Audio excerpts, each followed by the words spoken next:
I'll start us off here. First scrimmage. To be honest with you, we're a little banged up. Some of it is just out of our control. I think we have a few soft tissue issues we're working through, and we've just had some shoulders and some other things that have come up that are part of playing a physical game. My challenge is how to continue to push this team. I think we need to get into better playing shape. But on the whole, I thought the work on the field was good today. There was good back and forth. We got some good situational stuff done. So, hey, we are where we are. I need us to be healthy and use the next couple of days to recover so we can push next week, because we do need to advance here. So with that, I'm happy to answer any questions. When you say injuries, do you mean guys that are actually hurt and might miss some time if the season were here, or is this more you've got the analytics and things and know when to give a guy a rest? I wish it was the second. There's an in-between there. There are guys that are going to miss some camp time that'll be available for the first game. It's the balance between, and this is more than y'all want to know probably, but when you're looking at soft tissue stuff, it's guys that are pushing through practice right now, but they're not able to build volume because they're just not physically there yet. And so we're kind of pulling back on them right now to get them back feeling 100%, so that we can then build some volume into their rep count in practice so that they're able to play a 4-quarter game. So that's part of it. Again, some of it's like subluxed shoulders, things that are bumps and bruises that will recover probably in the next week. So these guys will get back. I'm thinking Miles Capers, Manny's in that boat. That just takes a little bit of time. So we'll get there. I mean, I love our depth, and we're there. And obviously, we got really good work done today. It just, I would have liked to maybe built a little more volume into it, and we wanted to be smart because this has got to be about the marathon. So that's that. How are you feeling about the offense if Diego ever had to miss a game?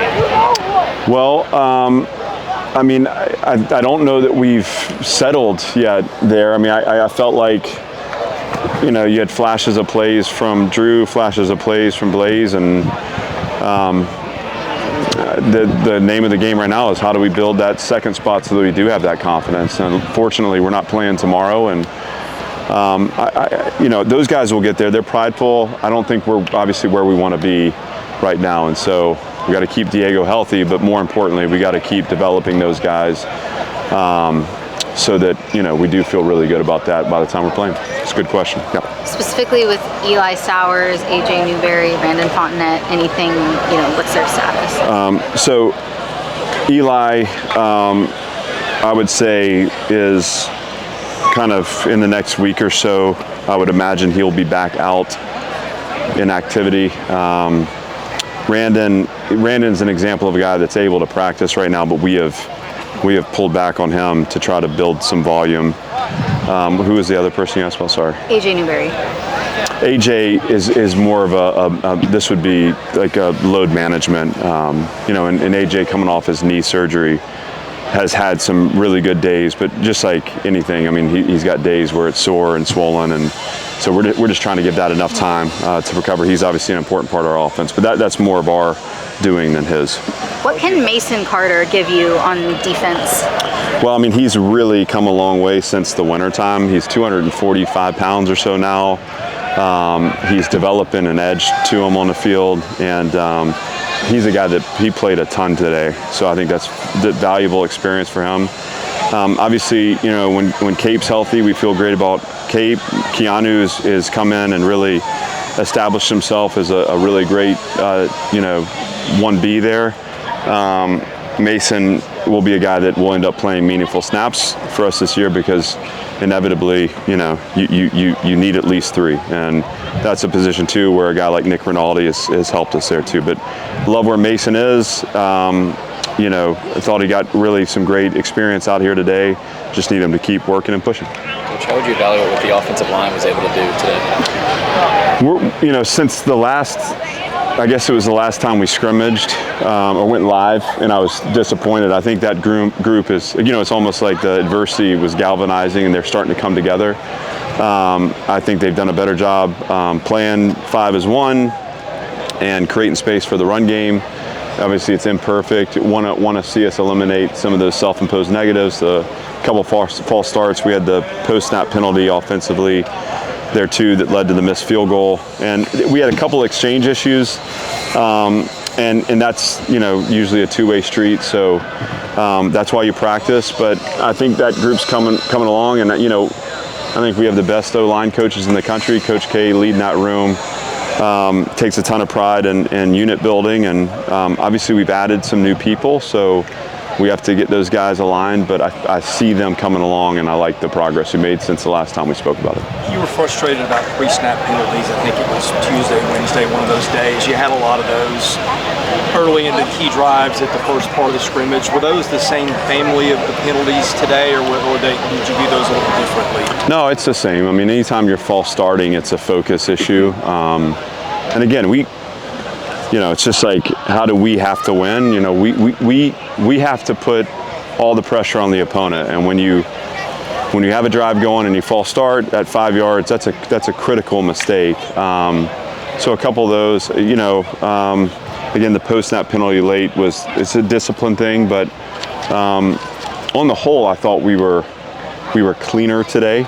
Just all those little mistakes become like you can see in the result of the drives where it kills you. So good teaching, good learning. I think we're cleaning up the play. We're going to continue to make that important, because if we come out against Charleston Southern and we're not putting pressure on them, then, you know, we're going to leave it to chance, and this group can't play that way. You mentioned early on that a lot of the defense was in already. Do you feel like the offense has kind of started to establish itself a little bit, with that being said, early in camp? Yeah, I mean, I think there's been a little more back and forth. I think the offense has had a good couple days, and so yes, they've seen all the looks. They've gotten some comfort in the looks, and now they're doing a better job at the point. But I also thought there was good back and forth there today too. So, you know, some of the drives we didn't let finish out just because we were counting reps, but that's what camp should be. You know, back and forth. We know each other. You know, what you want to see is not pass rushers cut loose, or blitz is not picked up, or again, pre-snap, post-whistle penalties. What you want to see is just both sides contesting for the ground, down after down. That makes for a good camp. Chris, you have something? How'd you feel about pass protection today? You know, I'll have to look at the film, to be honest with you. You know, sometimes I get caught up in just the situational stuff. I thought we had some good escapes by the quarterbacks, and obviously when the guys are live, you can kind of get a feel for how that down actually plays out. So there was enough space for them to find the windows out of the rush. Obviously there were a couple times where we had unblocked players, which should never happen. So we'll have to look at the film and figure out where the balance is there, but let's just call it inconsistent now as a good coaching term, and we'll circle back on it. Good day for your receiving room, especially a lot of your backup guys. How did you feel about the way they played, especially Hoskins and some others? Yeah, Richie made a couple of nice catches. Tristan made a nice catch. That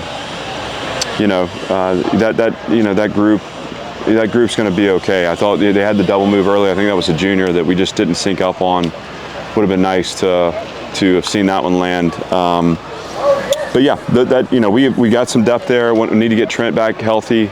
That'll be big for them. I thought he was having a good camp, and I would imagine him coming back in the next week or so. But I'm excited about that room, and between Junior, getting Martell back healthy too will be big. Trey's had a good camp, but you see guys like Tristan showing up and making plays and being consistent. It'll take them all. How close are you to figuring out your 5 on the offensive line? How much longer are you going to kind of mix and match there?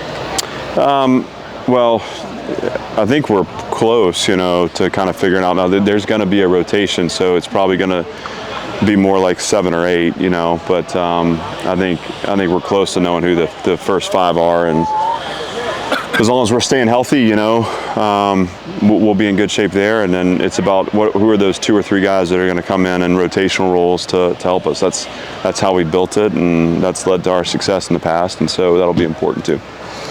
On the flip side of the wide receiver question, how do you think the secondary performed today? Again, the double move I look at that and say, just assume it's caught. You know, how does it get behind us? So some more detail in the way our eyes and structure work.